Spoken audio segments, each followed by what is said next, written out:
Hello dear students, how are you all? I will hope you all are fine. I am Bhupender Verma, your science teacher.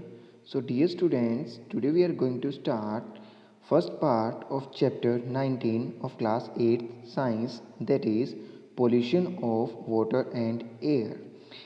Pollution of water and air. In this chapter, we will know about what is water pollution and what is air pollution, and starting from the natural resources. So you all know well beta what is pollution. Pollution is a damage to ecosystem, that means adding the impurities to the ecosystem is known as pollution. And we also said that adding the impurities to the environment is known as pollution, and these impurities are generally called pollutants. So first, starting from natural resources. What are natural resources? We survive on earth as a living and comfortable life because the materials required by us, such as air, water, soil, minerals, plants and other animals, are present on earth. These are the major natural resources. These are the major part of natural resources. What things are natural resources? Such as air, water, soil, minerals, plants and other animals present on earth which are useful for us are the major part of natural resources on earth. The things which we are used are called resources, and we get from nature then are called natural resources. Some of these resources, such as water, plants, and animals, are replenished naturally in short time period, are known as renewable resources. What are renewable resources? The resources which are recharge itself in a short period of time. In a short period of time are known as renewable resources, like air, water, etc. are the renewable itself on a short period of time. Animals are also part of renewable resources because one animal give the birth to another animal through the reproduction process, so they are also part of renewable resources. Another one is on another hand, that is a non-renewable resources, the resources which are never recharge itself and a short period of time, they need long period of time to recharge or recover it, is known as non-renewable resources, like petroleum, coal, natural gas, minerals, all are the non-renewable natural resources on earth. However, several renewable resources such as groundwater are being used by us as a faster rate for consumption than the rate which is recharged naturally. It can deplete soon. It is a part of depletion of resources. What is the meaning of depletion? Depletion means a very fast, depletion means at the slow rate it can be removed on earth. That is means depletion. What is the mean here, beta? We consume, due to the increasing population, we consume the loads of water at the rapid rate, but its recharging rate is less as compared to recharging rate. We consume it more, so it depletes soon on earth. So it is depletes soon on earth. ये अर्थ से जल्दी खत्म हो जाएगा. Also, the human activities introduce several harmful materials into the environment, cause pollution. The activities introduced by several harmful materials in the environment cause pollution of the natural resources such as water and air. First we knowing about water, then after that air. So in this part we are discuss only about water. We need water for drinking, bathing, washing and for various other purposes. We use water for drinking, bathing, washing and various other purposes. The farmers need water for irrigation their crops and also raising their animals. And the factories need water to produce steel, petrol, paper, etc. All industries need water, especially the many plants and animals live in water, therefore the clean water is very important for us. So here is shown by the advantage of clean water or fresh water. This is important for us for all the purposes. The consumption of water by human has gone up considerably. This is mainly because of increased population and because industrial process such as production of paper, dyeing of clothes, tanning of leather, etc. use up a large amount of water. So it is clear being beta, it is being clear here, due to increasing the population considerably and increase the industrialization, we use the loads of consumption of water. We consume the loads of water. This can deplete the water level. We have learned earlier that water is a renewable resource. This is because water is recycled naturally in the environment by water cycle. So that's why we consider it as renewable resource. and we get the water from rivers, streams, reservoirs, wells, etc. And the large quantity of water, it cannot be used directly because it's high salt content. Oceans contain large amount of water, approximately say 73% water on earth. So this is not consumed by us because it is a saline or salty. The out of 73%, 0.05% water is fresh water for drinking purpose. So fresh water is very less, so we use water at very less amount and consume less water, and we use the water as we need, not waste the water. Next is water pollution. Water is said to be polluted if it contains impurities that are harmful to humans and other animals. Water is said to be polluted if it contains impurities that are harmful for humans and other animals, plants, or other environment. The substance that pollute the water are known as water pollutants. The substance that pollute the water are known as water pollutants. Rivers and seas have traditionally been used as a disposal waste such as a sewage and industrial waste. From the ancient time and starting time, rivers and seas are traditionally being used as a disposal for waste. If the amount of the waste dumped into not very high, the natural process decay and ensure the waste water pollution. What is thing here better? Here is a point clear that if the amount of the disposal is less into the oceans and rivers, then they are the naturally recycled and decay by the nature and manageable levels. But due to increase in population and increase in industrialization, the amount of waste which thrown into the water is very high, and this is not naturally decay and cope with the large amount of waste. So water can pollute in very rapid rate, becoming the more polluted. So much so that the several rivers in India, including Ganga, are dead at the many places. The pollution level are so high that aquatic life cannot survive. The pollution level is so much high, that's why the aquatic life cannot survive. Attempts to clean the river have not had much success. Read the Ganga Action Plan for this, and we read the Ganga Action Plan report after that. The main causes of the water pollution are sewage. What is a sewage? The untreated sewage from the homes is often disposed of into rivers, then cause the water pollution and then increase the percentage of coliform bacteria. Coliform bacteria, which is found in the shit of human. Coliform bacteria, which cause the dysentery disease in the body. Rain washes of the human excreta that animals dung into nearby water. If the poor sanitation facilities, the peoples defecatate near the river in open, then these open waste wash with the help of rain and goes into the river and pollute the river water. Sources: these waste contain mainly harmful microorganisms like bacteria, viruses, fungi, and parasites that cause the disease such as diarrhea, dysentery, cholera, typhoid, and jaundice. These all are waterborne disease. They are spread through water.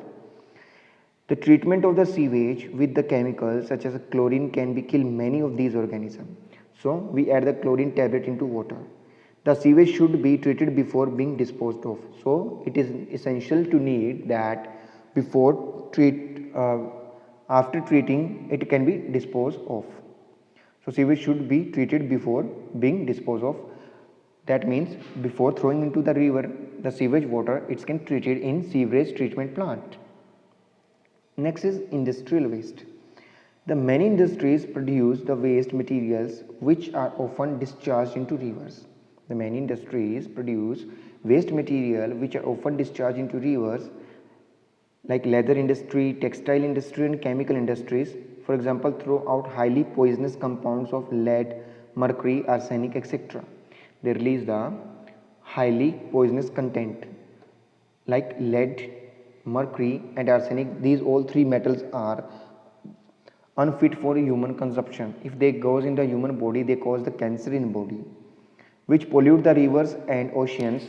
Some other polluting industries are oil refineries, paper factories, etc. Sugar mills are also pollute the water. Next is temperature. The temperature of the wastewater from the factories that is discharged into the rivers is often higher than the temperature of the river water.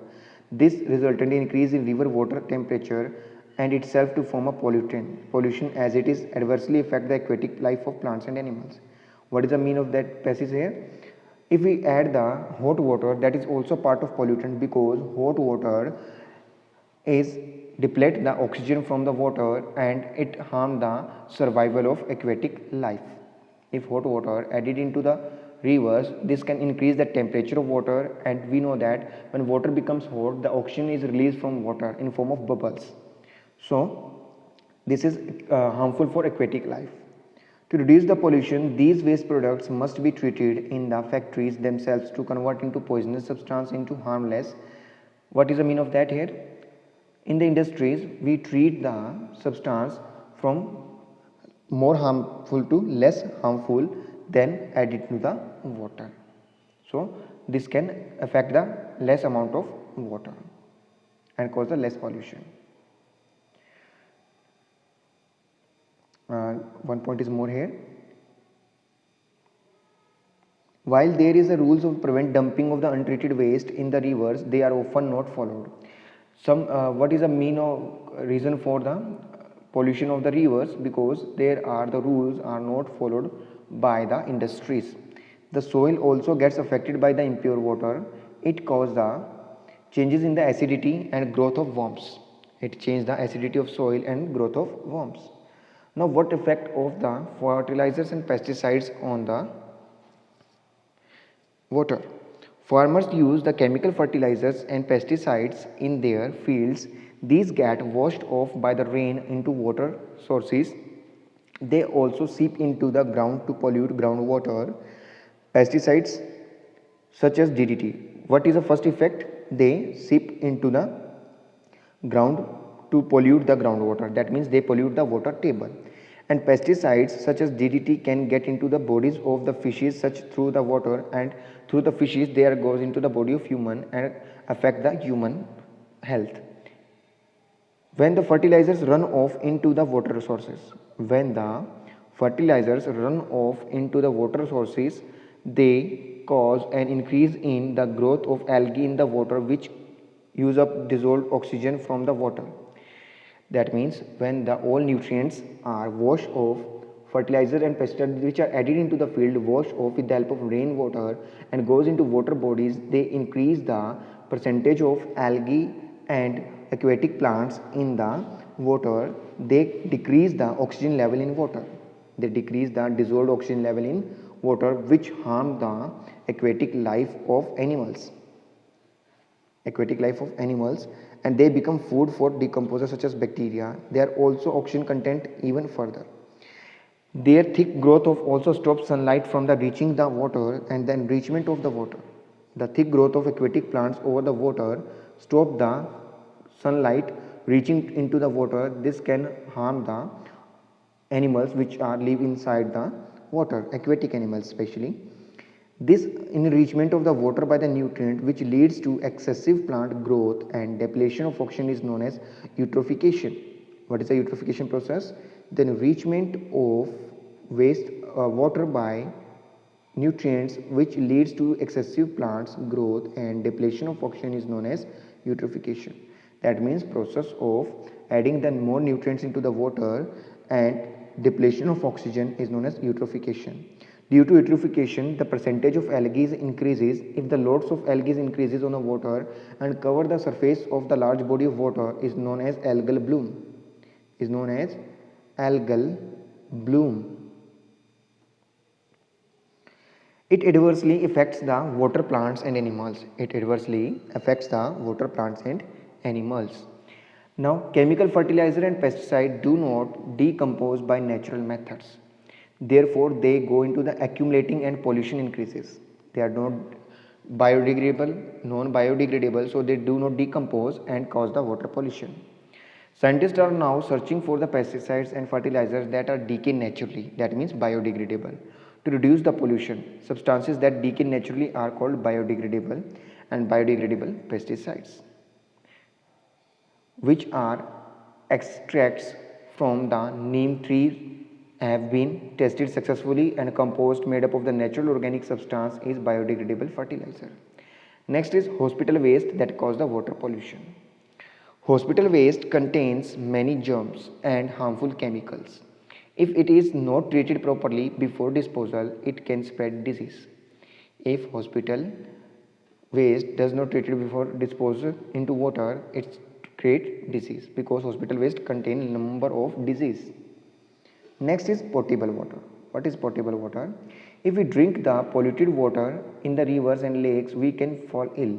Then water also gets polluted at the several places underground and becomes unsuitable for drinking. Water has to be treated to make the suitable for drinking. Water is that suitable for drinking is called potable water. What is potable water? The water that is fit for drinking is known as potable water.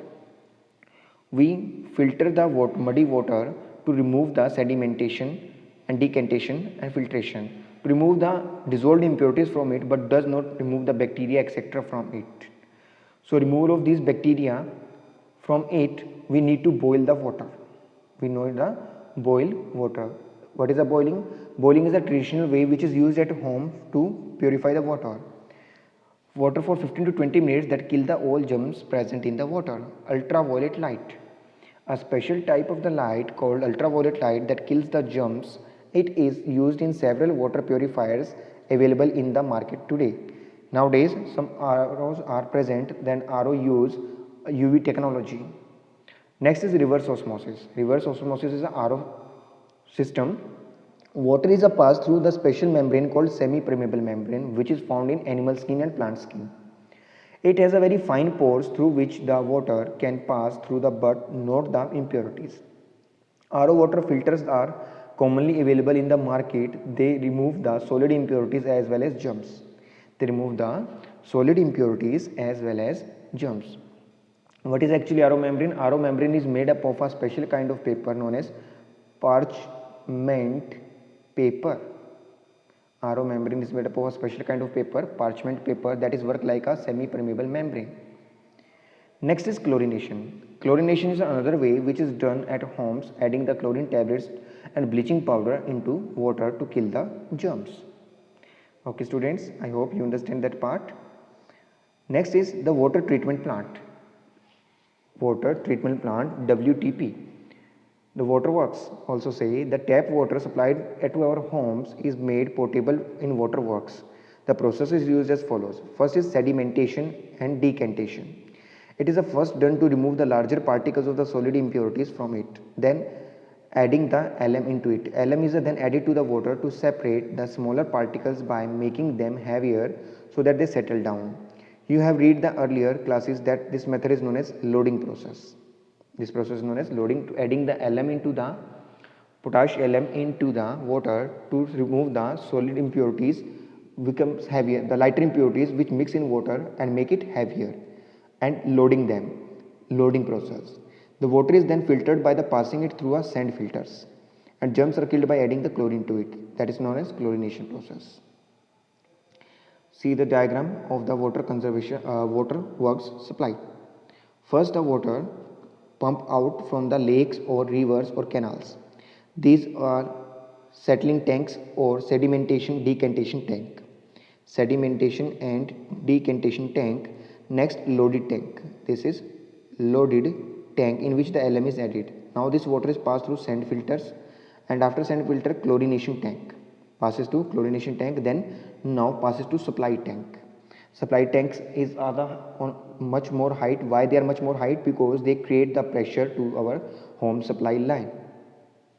Okay students, now we understand about the water conservation. The purpose of the water conservation to increase the amount of clean water available. Some of the methods of the water conservation are as follows.